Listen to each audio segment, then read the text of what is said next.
everybody, the football filling is back and it has been another banging weekend of Premier League action. Manchester United scored a spawny last-minute goal against Chelsea. Nonsense. Newcastle into the top four and are just too good for Tottenham, even though Callum Wilson's goal should have been disallowed. Keep watching because I'll explain exactly why. Arsenal kind of bottled it a little bit. Liverpool lost. The Man City steam train just keeps on churning on. Villa has sacked their manager and then went and won 4-0. There's loads more as well. Come on, let's get into it.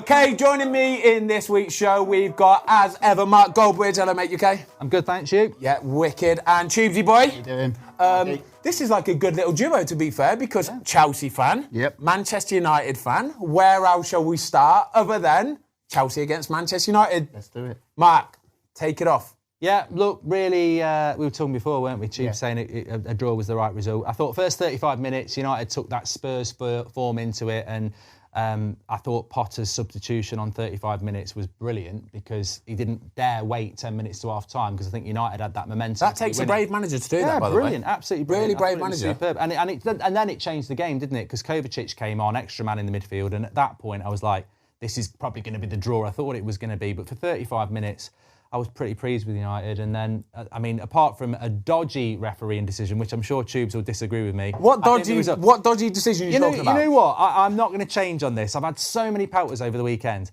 It's a foul. It's a foul by McTominay, right? But if you watch the game like we do, they never get given. And I said, tomorrow there'll be something like that and it won't get given. Yep. Jesus running through one-on-one, wrestled to the floor with the ball. It was probably and worse. the ref doesn't give it. So, look, that's the problem. That's the problem. There's no consistency. Look, Chelsea fan, it's a foul. It's a penalty, but it happens all the time. Yeah, and it depends if the referee gives it or not. Like I think over years, I'm taking it all day. Yeah. I'm taking it all day. Do you know what I felt for Scott McTominay? He came on and within 5 or 10 minutes, he's a prat though. Gives this penalty away, and I'm just going, "What are you doing, mate? You can't do that. Like that. You may as well have just kicked somebody in the face or something. It's literally as bad as that. It's putting your team with their backs against the wall. Now, it's a guaranteed penalty, and to be fair play to Man United, because once that goal went in, though, they were seriously pressing, weren't they, trying to get it. I felt for Kepa. I do have to say on the goal, though, I think if that is a slightly taller goalkeeper, he saves it. Yeah, and nearly pulled off a great save. But I tell you what, I thought brilliant though. He has been brilliant. Absolutely brilliant. Do you know what? He made a bit of a prat of himself in the cup final, didn't he, when he wouldn't come off and stuff like that. But he's played so well, and like I spoke to a few of like the boys and stuff, and they said like during that period he was pretty down. Like he was like, you know, because he had that massive like signing on fee, and everyone was like, oh, he's the most expensive goalkeeper in the world. But to be fair, he's played really well. But yeah, you're right. If it was Mendy, that gets saved. Mate, I'd say 99% of other goalies in the Premier League, they say that because the ball was over the line by an inch, less than an inch, and most goalies are taller than Kepa. The problem with Kepa is he's barely 6 foot. Size matters on that Size matters, mate. It really, matter. really does. Tubes, I want to get your opinion on the Cristiano Ronaldo thing. I know you've seen it. Everybody has seen it. What do you make of somebody doing that to their team? Take away who it is, the stature of the guy, the legacy that he's got in the game. Is it on to refuse to come on as a sub and then to walk down the side of the pitch, sort of whatever, and do that? No, it's completely wrong. Yeah. And I think anyone in football would say it's completely wrong. But this should have been sorted out. You can't say, Ten Hag can't say, you're in my plans, and then he's not in his plans. So I understand the frustration, but to do what he did is completely wrong. And if you're a teammate, you must be like, I don't care who you are. It's bang out of order, isn't it? What are you doing? Yeah. What are you doing? But he must look back at that now and go, what was I doing? Do you think he does, though? Surely he has to. A long walk. Yeah, no one can get up and go, no, I'm not going on. It's just ridiculous. It's just a ridiculous thing to do. We've done March United stand this morning, and we were talking about it, and I agree with you. It is a long old walk. That is a long old walk, yeah? He's purposely waited for the last, minute of the game, sort of thing, and then owned the walk all the way down there, head up, shoulders pinned back like an absolute $1 million, and just owned every second of it, hasn't he? It's pure petulance. I used to do this, and I suppose it's whether you've got it in you. You're down the park, you're playing World Cup Wembley, first goal, if you're out. Yeah. And every now and again, it did happen. I'd get knocked out, and I'd go, I can't be knocked out in the first round. I'm not sitting around watching everyone play for an hour. So I'd pick the ball up, and I'd walk off. And they go, you can't do that. So it's my ball. You let me back in. Do you think we're ever going to see Ronaldo play for United again? Yeah, Thursday night. That'll be the punishment against Sheriff in the Europa League. I think he will play again. Yeah. Yeah. Do you? Yeah. I think it needs to get sorted. We've got no one else though. If Martial's back fit, I agree with you. I think he needs to. I think the club should have dealt with it in the summer. It was obvious this was going to happen, but Martial's injured. Rashford's not a forward. The season will implode. He has still got power in a weird way, yeah. Yeah, Tubes, talk to me about Chelsea. Life under Graham Potter. It's been a good start for him, to be fair, hasn't it? Love Graham Potter, and what Mark said, I loved the substitution at 35 minutes. It clearly wasn't working. I was at Stamford Bridge, and I was like, we are getting overrun here. Yeah. In midfield, we are getting overrun. And he's just gone, there's a problem. Cucurella, off you come. And I spoke to a few of the boys, actually, and they say he's unbelievable. Really? So his training sessions are superb. He said he's a top, like he said, his management team. All the lads that he brought, he's bought them from Brighton, didn't he? Yeah, they all came with him. Yeah. And they absolutely love him. And I really like him. I love his new little get-up as well. He's got his little face going on. $1 million. They call it a glow-up. Yeah, it is. Massive glow-up, isn't it? I spoke to Mason Mount about it last week in an interview, and he goes, mate, he comes down on a Thursday after we stayed in the hotel. He's got his new trim and stuff like that. He goes, the boys love him. Love him. So, he's doing good. And I think when he signs some players, his own players, in January or maybe next summer, I think we're going to be back there. But I think at the moment we're miles off. Yeah. Both of our teams are miles off City. Miles off. Mark, talk to me about Man United. It looks like they've turned a corner a little bit. Agreed? They're playing some nice football. They found a style under Ten Hag now, and they're getting results as well. Some of the results as well this season that they've got against the big boys, apart from Man City, obviously, have been pretty impressive, haven't they? Yeah, I'm a bit frustrated, to be honest, because I think we've had a glimpse now. I mean, you look at that 35 minutes against Chelsea, they couldn't get out their own half. Yeah. He had to make that change, and we did it to Spurs. We've had the glimpse of how Ten Hag was at Ajax and how he wants to play with Man United. But the problem is, they're already speaking this morning that they're not anticipating buying in January. Well, you're going to buy, Newcastle are going to buy, Liverpool might buy. If we don't buy in January, that squad's not good enough and we won't get top four. No. And then ultimately you'll go back into this cycle, and it frustrates me because I think we've got the right man who's shown what he can do when he's got his best 11, but he's not always going to have his best 11, and people will have a better squad, and then we'll be out the top six, and the ex-players and the media will pile in going, look, he's not good enough, he's from the Eredivisie. That's what worries me a bit. I'm more frustrated because I can see we could compete, but I worry, the Varane injury, that squad, he's got 9 players who can do what he wants, and then he's got 14 players who can't, and that's a problem when you haven't got the running of a Chelsea or a Man City that will just back the manager and say, get rid of him, we'll bring him in. United retain this crap. It's because they're all on about 200 grand a week and you can't get rid of them. Nobody's going to want to pay them wages. We've still got players from Mourinho. We've still got players from Van Gaal. Phil Jones still taking away. We've still got players from bloody Ron Atkinson. The one player that you want to get in the January transfer window has got to be a striker, right? Yeah. Who is it? Who's that one striker you think that Man United can realistically get and get them into the top 4? Well, I think you've got to be realistic. Chelsea probably go and get Nkunku for 100 million. Yeah. But I would, I'd even say to the Glazers, I don't think United fans are being, we could get Osimhen or Leao or someone like that for 100 million. Just go and get Cody Gakpo from PSV. Yeah, 35 million quid. It will improve us, and he's a player that needs development. So it's not like we're being greedy saying go and get the best striker in the world. Just go and get a striker who we can develop and can, we are rebuilding, but I don't think they'll even do that. There you go. Cody Gakpo, 35 mil, top 4, guaranteed, sweet as a nut. It is time for What Are You Wearing? What you wearing? Is that what it is? What you wearing, man? Right, Tubesy boy, talk to me about this beautiful Barcelona shirt, because you've got a nice little story about this. I've got a nice little story, Ben. I actually got the amazing chance to play at the New Camp. Oh. In 2016 is where this shirt is from. And I tell you, For what? What was it for? What was the game about? I think it was for a charity, and we went out there with Soccer AM. Oh. And it was unreal. Yeah. And I was just like, this is incredible. Like, it was like, what am I doing here? Do you know what I mean? Proper full kit, wanker, everything. Yeah, everything. Like into the changing room, bar, laid out, or everything. I've walked in with me head bit my feet. Louis Vuitton wash bag. Yeah, exactly. But honestly, what an amazing experience. So it's got my name on the not my name. It's got Tubes on the back and 25 for Zola. You're not called Tubes? No, I believe That's it or not your not. name? No, actually, I do have a really And how did you play in the game, though? Did all right. Yeah? Did all right, yeah. Just got it like a Cobham Yam Mulby. Oh, I love that, mate. Just getting it, spraying it, getting it. Little crab, just stay in that little thing, just side to side. Playing it. Like, you know, one Jan and two Mulby. touches. People will be like, who's Jan Mulby? Yeah, who is Jan Mulby? Yeah. Old We'll get a school, picture on screen now. We'll get a picture on screen. That's Jan Mulby. He was a baller, though, wasn't he? He was, yeah. Great baller. He didn't move much, but he He had a was baller. tight-fitting shirt, but yeah. Exactly. He was innovative. He was the first guy to have a tight-fitting shirt.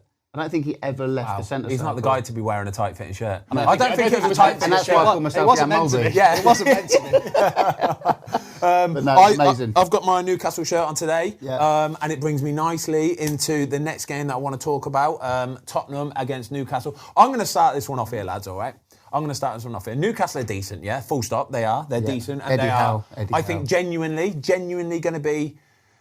They'll be top 6 this season. Top 4, I'm not sure, but genuinely top 6, right? I want to talk about the first goal. Callum Wilson, okay? As a goalkeeper, this is how I see it, all right? And I'm not doing it with my goalkeeper rose-tinted glasses on. I'm being genuine here, all right? When Lloris comes out of his area, he beats Callum Wilson to the ball, yeah? The second that he beats Callum Wilson to the ball, the second he beats him, right? Whether Callum Wilson gets out of the way, can't get out of the way, can't be helped, whatever it is, right? If Callum Wilson is there and they collide, it's a foul. It's as simple as that. Anywhere else on the pitch, right? Anywhere else on the pitch, if that happens and the player that's trying to win the ball doesn't get the ball and collides, it's a foul. Because it's a goalkeeper and everybody frigging hates goalkeepers, yeah? They kept it going, and honestly, I knew they were going to do it as well. I put a tweet out last night. I saw. And I went on a little rant. I went on a little mini rant, all right? Don't feed the trolls. Honestly, it's brilliant, though. I love it. You should see some of the replies, mate. Oh, my God. If there's one thing that can rile up a football fan is getting on Twitter after something like that and putting your opinion, your honest opinion. Oh, my God. Seriously, it's like I just called their mum the worst name in the world, right? I actually saw the replies. Absolute filth replies, right? No, Chan, that is disgusting. You actually jumped in there and you copped a load of hate as well, didn't you? You know what it is? You know what it is? I know exactly what it is. It's people who want Spurs to lose and Newcastle to win. I even heard it on the radio this morning, and they're convincing themselves it's not a foul. It's 100% a foul. It's a foul. Do you not think he's gone down well easy, though? I agree. Because he's thinking, I'm a goalkeeper, I'm going to get away with this. Doesn't matter, though, but he can't... Boys, I'm going to have to go against you. I'm not sure. He can't avoid Callum Wilson there. He can't. If it's the other way around, it's a red card. 100%. Lloris But gets sent off. would you say Haaland's a foul? When he's run through and the defenders crashed into him. Does anyone? I don't watch Man City, mate. You don't watch So Man City. boring. Okay. I don't bring Haaland into it. I don't even know what you're on about either. Maybe when he scored the goal, the long kick. Oh, from Edison? Yeah, and the defenders ran into him, and that's not a foul. I don't know. I'm not talking about that, right? I'm talking about Hugo Lloris, right? And it's without doubt a foul, all right? Oh, you know what? I saw it I was on Twitter and I wasn't watching the match and it was on Sky, the little thing, and it was small. I couldn't really see it. I went, well, I'll just say it's a foul to wind people up. But then at half time, I put it on and I watched it. I was like, why are people calling me these names? It's a blatant foul. They're using the C word against me and it's a blatant foul. Lloris should boot it clear. He controls it. Wilson goes into him. He's got his arm out. It's accidental, but it completely takes Lloris out of the game. Exactly. Lloris cannot get a second touch on that ball because he's been obstructed. It's an obstruction. I can't believe it. I just think it's because people want Newcastle to win and they hate Spurs, and that's what it is. And totally you know, agree. Football can be like that: blue tinted glasses, red tinted glasses, black and white tinted glasses, whatever. But for me, it was 100% a foul. Yeah, I'm glad we all agree on that. It was also Newcastle fans. It was 100% handball by Emerson Tom. I'm not having this distance thing. His hand's way out. He stops it. I can't stand this distance thing. It's about your arm and what position it is in. And his arm's out like that. That should be a handball. Stop this bloody distance-related thing. If your arm's out in the box, give a bloody handball. Isn't that the rule if it's in an unnatural position? Just clarify the rule. But they're now talking about distance again, I just don't get the rules anymore. I don't get the rules because McTominay, the penalty, back in the day, that's not a foul.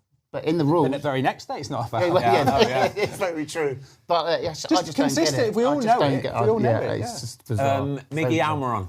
What a boy. What a boy. Little Joe Linton. Oh my God, Joe Linton. Oh my God, the guy's unreal. He's rediscovered everything, hasn't he? They spent 40 million quid on him a couple of years ago and everybody was ridiculing him. It's like he is a born-again midfield genius, isn't he? He is so good. I went on Twitter yesterday. Yeah. Just said, I just wrote Joe Linton is the bollocks. Yeah. You didn't get any stick for that, did you? No, I didn't. I didn't. Wow.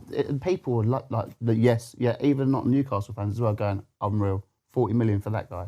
He is so good. Such a good player. Their recruitment has been so spectacular. Yeah. Like, I know they're going to be the richest club in the world, and I think when they get in the top 4, you'll see the, I nearly said Rubino, but Mbappe's everything. But Eddie Howe, I mean, Joel Linton's been developed, not bought. Almiron's been developed, not bought. Bruno Guimaraes has been bought. Byrne, even people like Targay, Pope. The recruitment is Isaac. St Maximin's got better. And they're doing it without Isaac and St Maximin. That's proper coaching. Like their recruitment. I think they brought the guy from Brighton in as a recruitment guy in the summer.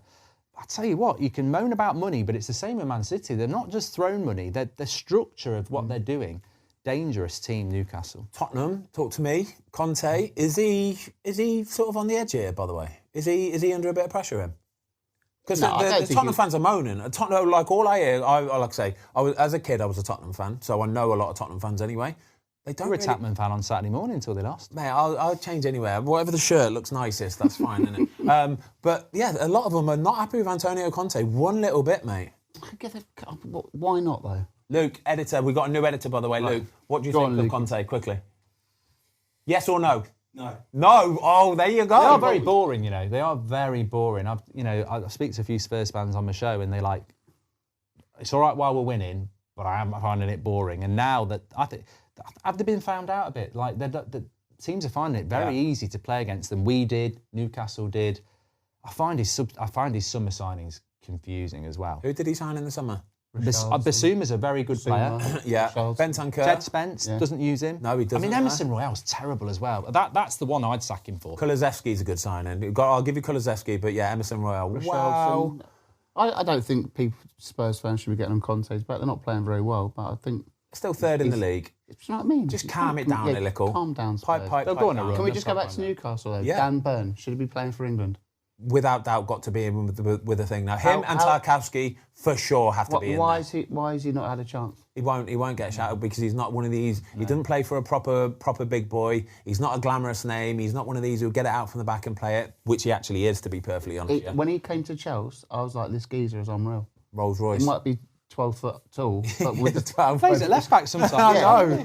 But for a big man, he's got good feet. You know what I mean? Utility defender. Mate, it's definitely worth a chance. Right, lads, do you know what time it is right now? Supersonic quiz time. So I'll take that. It's I've been working on that. I normally just have a blank face. Or you'd normally just Let's get quizzical. Let's get quizzical. Yeah. All right, boy, love this. It is time for the world famous 60-second quiz.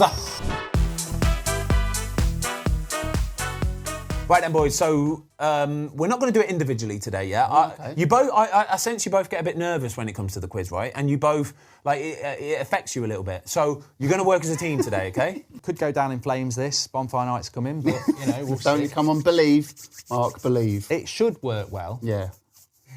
Or Halloween coming up could be an absolute horror show. Hey, come on. Jiminy, give me a 3-second countdown. Get that 60 seconds on the go, and we'll see what you get, lads. Ready? Yeah. Good luck. 3, 1, go. Who has had the most consecutive appearances in the Premier League ever? Ryan Giggs. Brad Friedel. Who were the only home team not to score this weekend? Wolves. Yes. With 260 goals, who's the Premier League all-time goal scorer? 260, Alan Shearer. Yes. Who currently sit bottom of the Premier League on goal difference? Forest. Yes. Who is the only player to win the Champions League at 3 different clubs? Juan Mata. Clarence Seedorf. Who was the only goalkeeper to get an assist this weekend? Edison. 3 players share the record for the most red cards in Premier League history. Can you name one of them? Vinnie Jones. Nope. You lot are brutal. Villa went 3-0 up this weekend after how many minutes? 14. 14. I'll take it. Which country hosted Euro 96? Oh, England. Obviously. Name one of the 3 players who shared the Golden Boot in the 2018-19 Premier League season. 28. One of the 3 Harry players. Kane. No! Oh my God. Aguero. 18-19, Aubameyang, Salah and Mane, 22. You are so bad. I'm looking at that going, I definitely should have known that. I'd still go Harry Kane. How many? 6. 6? I can't even believe you got 6. Okay. I genuinely think I would have got about 9 or 10 out of that one. Oh, you wouldn't. lads. Do you know what? Like, Billy Bighead. He kept like jumping over you and answering in front, and he would get them wrong. wrong. He got them right. Oh, no. Yeah. No. No, we only got 4 wrong. Yeah. Brad Friedel one. Come on, lads, you know this Oh, one. yeah, Brad Friedel, Consecutive goalkeeping appearances. I love the Harry Kane one. Oh, I can't believe you didn't get that. Aubameyang, Mane and Salah. No, just went for one of the best goal scorers in the Premier League. I just love your impression of Ben Foster. Turned into George and Zippy. He's getting worse. You're not Ben Foster. He's not here. You're not here every week. These quizzes are destroying me. Last week he was like, no, you're not having that. You're not having that. It can't be like that. Oh, Zippy. I don't get where the pressure and stress comes from. Bloody yeah. Brutal showing. Competition, man. Oh, brutal showing. Right, come on, let's move on to the third game. I want to talk about Liverpool and what is going on there, because they've lost again this weekend to rock bottom Nottingham Forest, 1-0. Did you watch the game, by the way? Did you do a watch along for this? I did, yeah. Alisson was man of the match. It was incredible. It was incredible, wasn't it? I'm watching 75% possession, Liverpool. I know. Like the Forest. I know they're at home. They're good, and the atmosphere and all that kind of stuff. But oh my God, they literally just parked the bus, got their 1 goal, and then it was painful to watch, wasn't it? Van Dijk missed a couple absolute stinkers as well, didn't he? It was a good save from Henderson and at the end, close to his. What is it? Goalkeeping question. Headed sort of straight at him. He sort of does that little flip down. It's and a hard save to make. Is it good? Yeah, it's a really hard save to make. They're the ones there round by your feet that you either open your foot up and save it, which he can't do, I don't think, because he's moving. And to get down and to flick it out like that, it's a world-class save, mate. It is. It's a really world-class save. Still don't mean you can get up, though, and punch the air and give it the big one, but it's a world-class save. Yeah, I thought it was a good save, and it's good that you confirmed that. But over the game, Alisson made 3 or 4 big saves, and Liverpool just... Salah's miles off it again, isn't he? He's missing Mane. Yeah, he is, isn't he? Big time. Massively. Liverpool. They've got a lot of injuries, haven't they? 8th now? 8th in the league. Fulham are above them. I think, to be fair, like you say, though, Thiago goes out. That midfield didn't get reinvested in. Jota's out. Diaz is out. Nunez was out. So, they look like a team with all the gear and no idea. But, Liverpool, 8th position. Forest, sort of off the bottom. Well, they're goal difference, they're still bottom. You don't think they will? I still think Liverpool will get top 4. Do you? Yeah. Do you want to bet on this? Yeah. Yeah? What should we do? Charity bet? 20 quid? All right, yeah. Easy work. Thank you very much. I think they're falling way short at the moment. I do too. Think they might blow it if they don't start picking up points. How many points are they off the top 4 now? Yeah. I'll tell you how many points are off the top 4 now. I'm not sure. I know they're about 12 off top. There can only be about 4 points off. 5 points. Yeah. 5 points off top 4. It's like people relegating Forest. 1 win and they're right back. They're right back out of it. I'll take that 20 quid though, because I don't think they're going to get top 4 whatsoever. Okay, Man City then. Steamrolling, aren't they? Can I just say about Man City, and I know everyone's going to agree with me about this. Did anybody watch it? Did anybody think about it? It was a 3 o'clock kickoff, though. No, it's Man City. Fantasy Premier League is the only thing people are interested in with Man City. I know a lot of Man City fans, and they're absolutely good people, but nobody gives a toss about Man City. What do they do? How do they win football matches? But how do you become a Chelsea, Arsenal, Man United, or Liverpool? Like they just don't grab the headlines every week, and they are fantastic. But there's just something very. Do you think it's because they are so good, they are too good, that it's just boring almost? They've got the best People manager just know they're going to win. Best manager in the world, best striker in the world, fantastic football. But I've got to be honest, I was sat there last night thinking about all the weekend action, and then I went, oh yeah, Man City won. I'm like, they're just something very... They do go under the radar a little bit. They do go under the radar. Which sounds incredible, because, like I say, Haaland is just scoring 2 goals every single game without fail. Again. But not many people are talking about it. Like, the big talking points from this weekend has been Chelsea game, Man United, Arsenal bottling it a little bit, the Tottenham Newcastle game. It's kind of like expected that they're going to win. Well, they've set their own standard, haven't they? They've set their own standard that we win every week, and Haaland's going to score 14 goals. Haaland scored 17 goals so far this season. I mean, the guy... I've said it before on here, the geezer's not... He's ill. He's not right. Did you have him as captain of Fantasy Premier League this week? Yeah. Well done. Proud of you. But I just think they're so good. I think you just look at their fixture, unless it's, a Chelsea away, a Liverpool away, or Man United away, you might go, oh, it could be interesting. If they're at home... they're going to win 4-5 now. They win. Subconsciously, I think fans have checked out with them. I think they just like, everything else is more interesting. Man City and I think Man City are going to win the league, aren't they? Of course. Without doubt. Let's talk about Aston Villa, okay? I don't get. And Tubes, you've got a bit of a gripe with this, haven't you? Give it to me. Why do football teams, whatever league they're in, when their manager gets sacked, and they're like, "Oh, we haven't scored a goal in 4 months," and everyone's arguing, they go and win the game. The manager gets sacked, and they go and win. Why? They were 3-0 up after 14 minutes. How? Why? What do you think? You play pro football. What do you think Stevie G is doing at home, right? Probably going, you bunch of twats. He's watching Soccer Saturday, yeah? Goal, Villa! Danny Ings again! Danny Ings has scored again!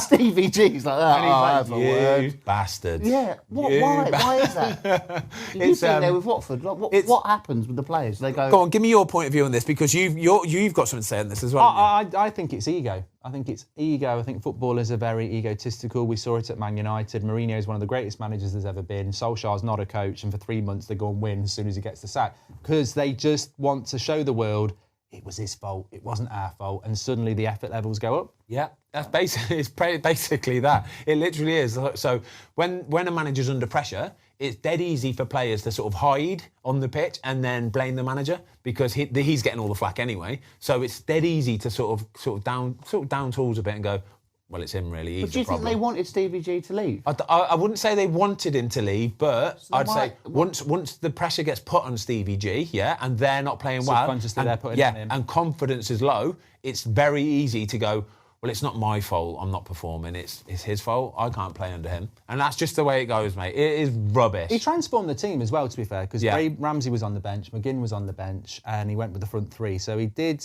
mix it up. He changed it up a bit. Changed with some wingers. And I think that's been Villa's gripe all season, really, is that Villa have been a bit too... The Villa fans have been, what I know, have been saying they're a bit too predictable. Everybody knows exactly what they're coming up against. And then at the weekend, they play Buendia and Bailey on the wings, and they're getting balls into the box and they're taking players on and all that kind of stuff. I want to give a big shout out though to Danny Ings as well. I don't know if you saw this. We'll put a little picture on screen now. He's a top guy. Top bloke, by the way. This is incredible. So he's walking out with a mascot. This kid called Riley Reagan, his name is, right? And Riley Reagan, if anybody's got kids, will know what I'm talking about here. They wear, a lot of kids like to wear like ear muffs kind of thing to sort of blank out the noise a little bit. And to sort of make him feel a little bit at ease with his ear muffs on, Danny Ings has gone and put a pair on himself, and he's walking out of him proud as punch. Really, really good. Danny Ings, mate, well done. I think actually he could be a nomination for Champ of the Week for that. I love stuff like that. Yeah. I think I'll do the Champ of the Week now. Like and we've got some belting nominations for Champ and Champ of the Week, yeah? So, give me the jingle.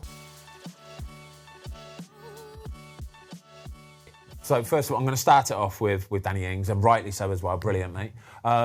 Second nomination is Jamie Vardy. This is outrageous, right? So, he's sitting on the bench, yeah? Leicester are doing... I think they were 2-0 up at the time. He nails a can of Red Bull. I mean, nails it as well, right? Comes on the pitch, gets a goal, scores and gets an assist as well. And then when he's walking off of the pitch, yeah, they're playing against Wolves, they've just pumped him, and he's howling. He's quite literally doing wolf impressions. Ow! To the Wolves fans. But fair play, Jamie Vardy. And the first player over 30 to score 100 goals. In his 30s. Which is pretty cool, isn't it? He scored 100 goals in his 30s, in the Premier League. That is seriously impressive, isn't it? Well, he's had a brilliant career from where he came from to what he's done. Damn right. They're going to make a film about him, aren't they? Yeah, 100. There should be as well. There should be. And third and final nomination, Miggy Almiron, and I feel he's not going to get too many nominations for this, but fantastic. What a start to the season. Jack Grealish giving him pelters early doors. But who we're going to go for? Who are we voting for as Champ of the Week here, lads? For me, Danny Ings. Yeah, I agree. Just because I love stuff like that with, just being nice to the nice side of football. I think footballers get a bad... Yeah. Some footballers get a bad reputation, don't they, for things? So it's good when footballers do good things. Danny Ings, well done, mate. And then we're going to move swiftly on to Chump of the Week, all right? We've got two nominations for this. First one, it's the first time he's been nominated as well for this. Virgil van Dijk. Not for his defending, for the 2 headers that he has to score. The one save, by the way, the one save by Henderson's a world-class save, but it shouldn't even be a save. You should not have a chance of saving a header from that far out. That free of a header, and he had one in the first half as well. Is that one when he came across the goal? Yeah, put it past the cross goal. It's like so close. I don't know. I don't understand that one. Yeah. What is he doing? Like, ridiculous. So that's why he's getting the nomination. And second nomination, I'm giving it to Wolves. But as a team, literally as a team, yeah? Second bottom of the league. They've scored 5 goals all season, and they are without a manager and in genuine trouble of getting relegated this season. For me, Wolves went like that is when Bruno Lage was in charge, and for some bizarre reason decided to get rid of Conor Cody. Yeah, I think that was the most ridiculous decision. Yeah, it's massive. You speak to any of the England boys about Conor Cody, and he said he might not start the games, but he needs to be in that. Yeah. Be in the dressing room. His presence is incredible. And at Wolves, like I've been there so many times, he'd walk around and he'd be sorting everything out. He'd be going to check on the youth team. He'd be going speaking to everyone. Yeah. When I heard they were letting him go, wow, I was like, you idiots. Well, it's benefited Everton, haven't it? Massively. They don't concede. Imagine Frank Lampard just going, over you come. Damn right. Look what's happened to them since he's gone there. Yeah. How many goals have Everton conceded this season, by the way? By the way, fantastic win for Everton. Not many, because we played them a couple of weeks ago and they had a good defence then. I think they had the best defence in the league. 12. They've conceded 12. Second only to Chelsea, Man City and Arsenal. I mean, doesn't that just say it all? Yeah. He's a leader. And he's a very, very, very, very good footballer. So who we nominate? Who are we doing this? Are we putting Wolves in there? Yeah. Well, I am, because... Who's the other one? Van Dijk. You want to do Van Dijk just because it's Liverpool? No, I like Van Dijk, but I think that, in the absence of injuries and stuff, some of his decision-making this season, like Milner had a pop at him. And I don't know what Van Dijk, I don't know whether he's waiting for the World Cup, but his head's not screwed on. He's not at it yet, is he? No. He's not at it at all. No, it's a close one. You can decide. I'll go Wolves just because Wolves hate me, so they know I'd probably say that anyway. I love Wolves as a football club, and I love working with them, but it has to be Wolves for me, just for Bruno Lage getting rid of Conor Cody. A few months ago. It's ridiculous. No. You should have seen the stats yesterday. 4 shots for Leicester all go in, and I think Wolves had about 92 or something. Yeah, they had loads. They had like 20 shots or something it's at been goal. going on for ages. Didn't score any of them. Leicester took all 4 of theirs. 5 goals all season. My gosh. Do you know what my genuine problem is with Wolves? I think they've got too many players who are too similar and too small. Genuinely, brilliant players. They've got a very small team in terms of height. I mean, if you look at them, like Perence up front, he's like 4'5". He's tiny. He's a great player. He's absolutely tiny. But you need a bit more, you know what I mean? You need a bit more strength, a bit height, a bit of all that kind of stuff. I think they've got too many similar players. I don't understand why they don't use that Adama as well. Oh my gosh! Mate, someone could turn that bloke into one of the world's best. I truly believe. Yeah, he's got it in him somewhere. I truly believe He's very one-dimensional, isn't he? Yeah. But just use it. Yeah, honestly, if someone like a Klopp or a Pep Guardiola got hold of him, yeah, I agree. They'd find some way of working it, wouldn't they? Mate, he wears grease, doesn't he, for instance? Because he's that quick. People slide up him. Yeah. Right, anyway, Wolves, you are the chumps of the week in your second bottom. Right, I want to talk about Fulham. We're nearly done, lads. We're absolutely belting episode. I want to talk about Fulham because they are kicking the shit out of their return to the Premier League. Everybody, and I mean everybody, were guaranteed putting these as bottom, weren't they? Yeah. They're finishing bottom. No doubt. Mitrovic is he's a flop. He can't do it in the Premier League. They're 7th, yeah? Mitrovic has just scored his 9th goal of the season. I love Mitrovic. It's incredible, isn't it? Mitrovic. What a season so far. Mate, credit to the gaffer as well. And they're all playing brilliantly. Yeah. And I'm so pleased for Mitrovic because everyone was like you just said, he can't do it. Last time he was in the Premier League, he was injured. You've done an interview with him, haven't you? Top guy. Really? So nice. Looks, sicko. When he walks over, you're like, I don't want better ask the right questions here. He's like, hello. But, mate, what a bloke. And a fantastic footballer. And what he did say is he said, Silva is making me play differently now. Yeah. He goes, I'm not just that guy, stick it up to him. He's like, I'm dropping off now. And it's benefiting the team. And you see him, he's always dropping in. He's playing those, like the Harry Kane. Yeah. Sort of like the quarterback, like pinging balls. And he's played brilliant. He's a fantastic footballer. Yeah, I love that. Good on him. Leeds, struggling, aren't they? Jesse Marsh. They were booing, weren't they? So we're recording this on Monday morning. The weekend games have just finished. Yeah. Jesse Marsh, it would not surprise that even by the end of today, that if he'd have been sacked, that wouldn't surprise, would it? I think he'll survive this week by the sounds of it. But we were talking about this yesterday, like who's the next manager to go now that Gerrard's gone, and I think he's got to be the number one on the chopping block. And they're going to Anfield next Saturday night, so yeah, I think Jesse Marsch could well be the next one to go. I think so. I mean, but who takes over that job? I don't know. I think it's always a tough one for him. When you've had someone like Bielsa for so many years and he's such a cult following there, anybody follow him is going to be to a tough task. But would Deitch not be? I think Deitch has got a good shout of getting a few jobs, to be perfectly honest. The Villa. I don't want him at Villa. Would you not want him at Villa now? They don't want him at Villa, no. Really? I think Villa, for their credit, I think they want to play a certain brand of football, and I don't think Deitch can play the sort of football there. But then again, maybe Leeds. They play good football. Sean Deitch for Leeds, maybe? Depends whether they want that. Did Sean Dyche? Did you think it was all a bit of a myth though that he played long ball and 4-4-2, two big men up front? I don't know. I thought when Patrick he was there, Bamford. I thought he played some nice football at Burnley. You might be right. Yeah, I think. A bit of claret.